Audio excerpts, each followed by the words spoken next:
며칠째 샤워도 못했어. 밥도 제대로 못 먹었어.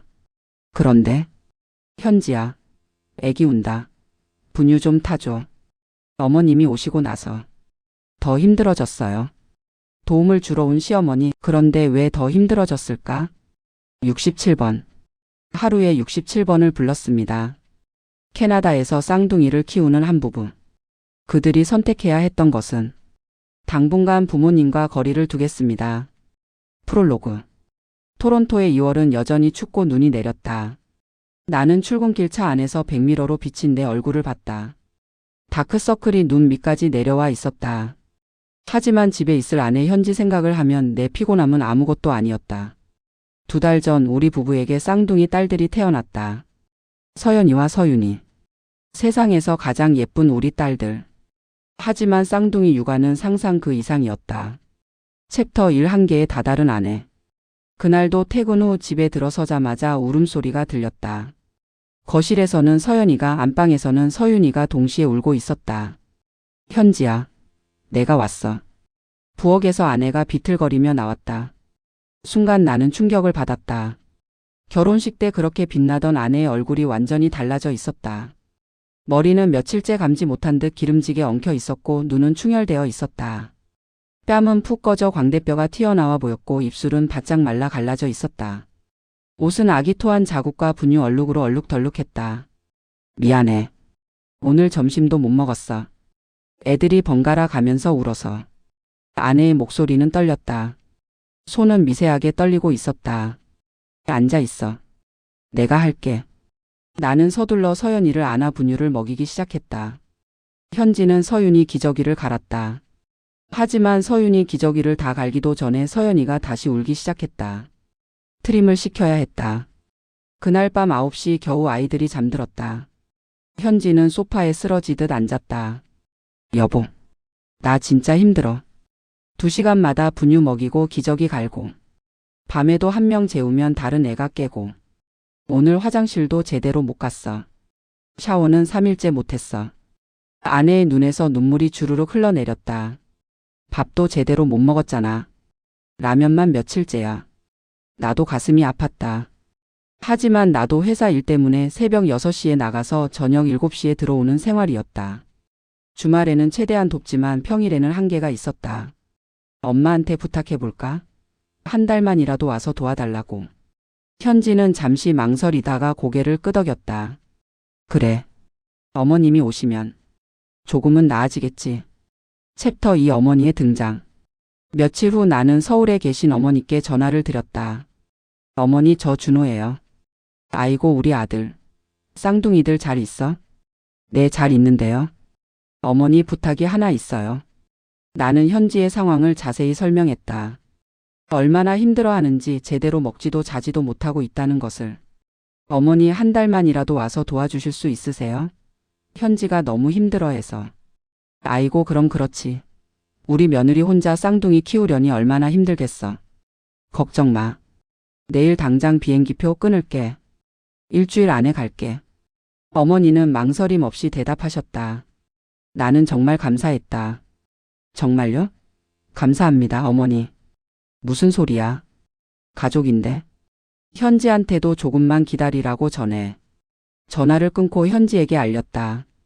현지도 안도의 한숨을 쉬었다. 정말 다행이다. 어머님이 오시면 조금은 숨통이 트이겠다. 일주일 후 나는 토론토 피어슨 공항으로 어머니를 마중 나갔다. 11시간의 긴 비행 끝에 도착한 어머니는 피곤한 기색도 없이 밝게 웃으셨다. 어머니 고생하셨어요. 아니야. 손녀들 보러 오는 길인데 무슨 고생이야. 빨리 가자. 집에 도착하자 현지가 아기들을 안고 현관에 나와 있었다.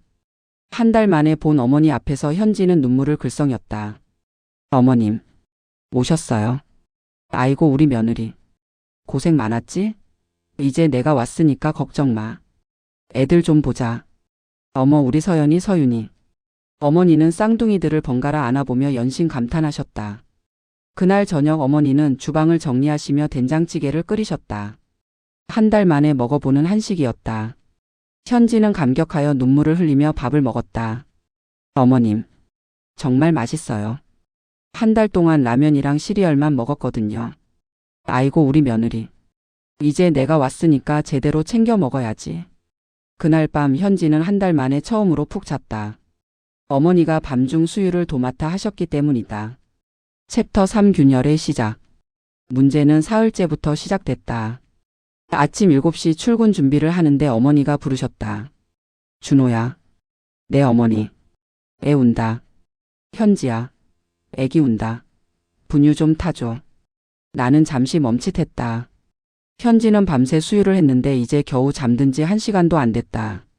어머니 제가 타드릴게요. 아니야 엄마가 해야지. 현지야. 어머니는 안방 문을 두드리셨다. 결국 현지가 부스스한 얼굴로 나왔다. 네. 어머님. 애기 운다. 분유 좀 타줘. 아. 네. 현지는 비틀거리며 주방으로 갔다. 나는 어머니께 조심스럽게 말씀드렸다.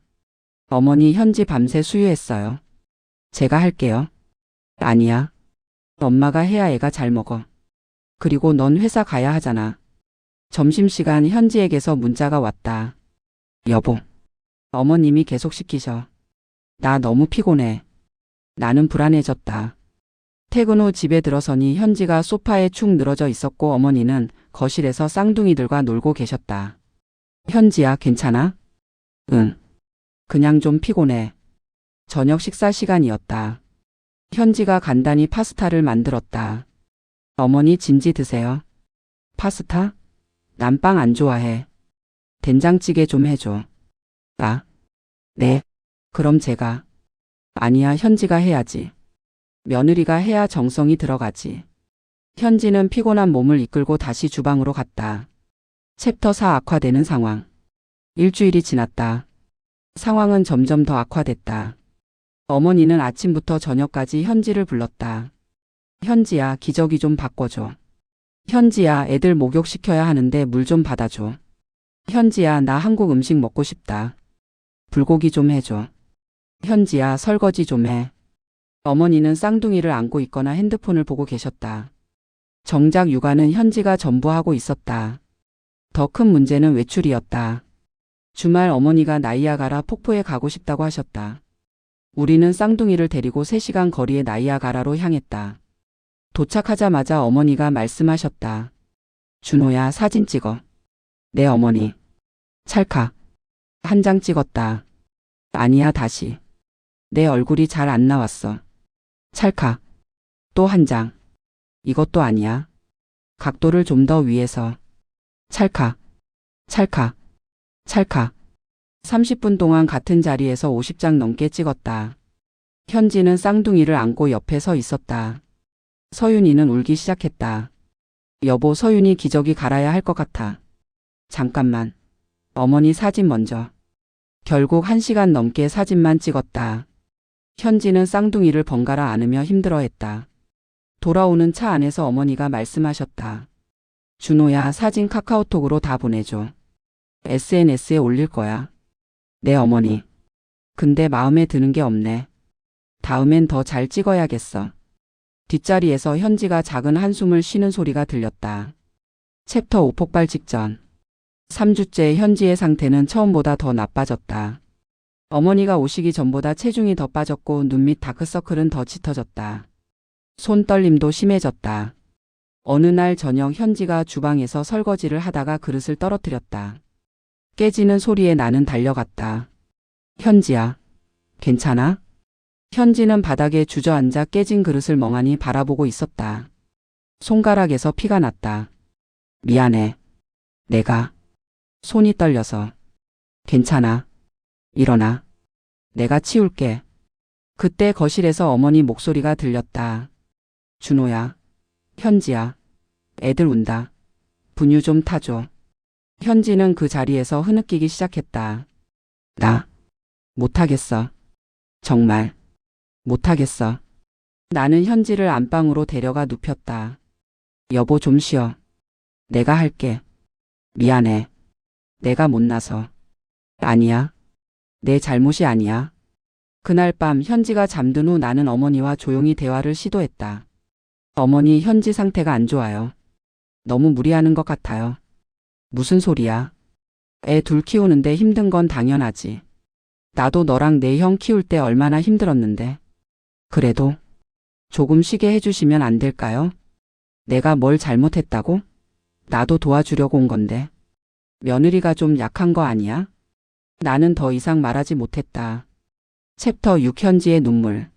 한 달이 거의 다 되어갈 무렵이었다. 새벽 2시 나는 현지의 흐느끼는 소리에 잠에서 깼다. 현지야. 여보. 나 진짜 못하겠어. 현지는 내 품에 안겨 펑펑 울었다. 어머님 오시고 나서 더 힘들어. 차라리 혼자 하는 게 낫어. 뭐? 어머님은 날 도와주시는 게 아니라 일을 더 시키시는 거야. 육아는 내가 다 하고 어머님은 애들이랑 놀기만 하시고 밥도 내가 하고 설거지도 내가 하고 빨래도 내가 하고. 현지는 계속 울면서 말했다. 어머님 오시기 전엔 그래도 내 페이스대로 했어. 애들 자면 나도 자고 라면이라도 먹고. 근데 지금은 어머님이 계속 부르셔서 앉을 시간도 없어.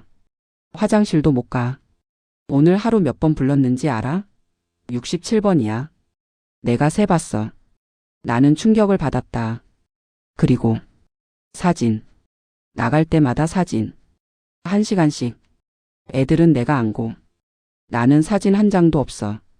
우리 애들이랑 내가 함께 찍은 사진. SNS에는 어머님이랑 애들 사진만. 난 없어. 현지의 목소리는 절규에 가까웠다. 여보. 어머님한테 말해줘. 제발. 나 진짜 죽을 것 같아. 다음 날 아침 나는 용기를 내어 어머니께 말씀드렸다. 어머니 저 말씀드릴 게 있어요. 왜? 현지가 너무 힘들어해요. 조금만 현지를 도와주시면 안 될까요? 순간 어머니의 표정이 변했다. 뭐라고? 내가 안 도와줬다고? 내가 얼마나 고생하면서 여기까지 왔는데. 밥도 해주고 애들도 봐주고. 그런데 도와주지 않았다고? 아니 그게 아니라 너희가 날 뭘로 보는 거야? 가정부야? 도움이야? 나도 늙은 사람이야. 11시간 비행해서 와서 한 달 동안 있었는데. 어머니는 격양되어 소리를 지르셨다. 쌍둥이들이 깜짝 놀라 울기 시작했다. 어머니 진정하세요. 진정하라고? 내가 뭘 잘못했는데? 며느리가 성의가 없는 거지. 다른 집 며느리들은 시어머니 오시면 얼마나 잘해주는데. 어머니. 됐어. 나 내일 한국 간다. 더 이상 이 집에 못 있겠어. 챕터 7 이별과 갈등. 다음 날 어머니는 정말 짐을 쌌다. 어머니 다시 한번 이야기해요. 됐어. 난 간다. 공항까지 가는 차 안은 침묵으로 가득했다. 어머니는 한마디도 하지 않으셨다. 공항에 도착했다. 어머니는 돌아보지도 않고 출국장으로 들어가셨다. 집으로 돌아오는 길 나는 한국에 계신 아버지께 전화를 받았다. 준호야, 너 엄마한테 뭐라고 한 거야? 아버지. 엄마가 울면서 전화했어. 며느리가 자기를 가정부 취급했다고. 너는 아들이 맞아? 엄마 좀 챙겨주지도 못하고. 아버지 그게 아니라. 변명하지 마. 엄마가 얼마나 고생하면서 캐나다까지 갔는데. 넌 엄마 마음도 몰라주고. 당분간 나도 너한테 연락 안 할 거야. 엄마 화 풀릴 때까지. 딸까. 전화가 끊겼다. 집에 도착하니 현지가 소파에 앉아 있었다. 쌍둥이들은 바운서에서 자고 있었다. 미안해. 나 때문에. 현지가 울먹였다. 아니야. 내 잘못이 아니야. 그래도. 현지야. 나는 현지 앞에 무릎을 꿇고 앉았다. 미안해. 내가 어머니를 너무 믿었어. 어머니가 당연히 널 도와주실 거라고 생각했어. 근데 어머니는 손녀를 보러 온 거였어. 널 도우러 온 게 아니라 손녀들이랑 놀러 온 거였어. 그걸 몰랐어. 현지는 내 손을 꼭 잡았다. 여보, 우리 어떻게 해야 해? 나는 깊게 숨을 쉬었다. 당분간 부모님과는 거리를 둘 거야. 그래도 돼? 응. 우리 가족이 먼저야. 너와 아이들이 먼저야. 부모님께는 나중에 시간이 지나면 천천히 설명할게. 지금은 우리끼리 잘해보자. 챕터 8 새로운 시작. 어머니가 떠나고 일주일이 지났다. 역설적이게도 집안 분위기는 훨씬 나아졌다. 현지는 서서히 회복되기 시작했다. 더 이상 67번씩 불리지 않았고 자기 페이스대로 육아를 할 수 있었다. 우리는 지역 한인 커뮤니티에서 쌍둥이 육아 맘들을 만났다. 그들과 정보를 공유하고 서로 도왔다. 때로는 아이를 봐주고 때로는 밥을 나눠 먹었다. 나도 회사에 육아휴직을 신청했다. 한 달간의 휴직이었지만 그 한 달이 우리에게는 큰 도움이 되었다. 2달 후 서울에서 아버지께 전화가 왔다. 준호야, 내 아버지, 엄마가 많이 속상해 하셔. 그래도 며느리 건강은 좀 어때? 많이 좋아졌어요. 그래. 그럼 됐다. 애들도 잘 크고 있고? 내 아버지. 나중에 시간 되면 영상통화로 손녀들 얼굴 좀 보여줘. 내 아버지. 전화를 끊고 나는 안도의 한숨을 쉬었다. 아직 완전히 풀리지는 않았지만 적어도 대화의 문은 열린 것 같았다. 에필로그. 그로부터 1년이 지났다. 서연이와 서윤이는 이제 걸음마를 시작했다. 현지는 건강을 많이 회복했고 다시 웃음을 찾았다. 부모님과의 관계도 조금씩 회복되고 있었다. 한 달에 한 번 영상통화를 하며 손녀들 얼굴을 보여드렸다. 어머니는 여전히 서운해하시지만 예전만큼 강하게 요구하지는 않으셨다. 어느 날 저녁 현지가 내게 말했다. 여보, 그때 정말 고마워. 뭐가? 내 편을 들어줘서. 한국 문화에서 시어머니한테 그렇게 말하기 쉽지 않았을 텐데. 당연한 거야. 넌 내 아내잖아. 우리 애들 엄마잖아. 근데 어머님도 좋은 분이야. 다만, 응, 알아. 어머니도 나쁜 의도는 아니었어. 그냥 세대가 다른 거지. 육아 방식도 다르고. 그래도 경계는 필요했어. 우리 가족을 지키기 위해서. 나는 고개를 끄덕였다. 그날 밤 쌍둥이들을 재우고 우리는 소파에 나란히 앉았다. 힘들었지만 우리 잘 이겨냈어. 응. 그리고 이제 알았어. 가족을 사랑하는 것과 건강한 경계를 지키는 것은 다른 거라는 걸. 창밖으로 토론토의 야경이 보였다. 우리는 손을 꼭 잡고 앉아 있었다. 가족. 그것은 때로 가장 큰 축복이자 가장 큰 도전이다. 하지만 사랑과 경계, 그 둘의 균형을 찾을 때 우리는 진정으로 행복한 가족이 될 수 있다. 이 영상이 도움이 되셨다면 좋아요 버튼을 눌러주시고 여러분의 소중한 의견을 댓글로 남겨주세요.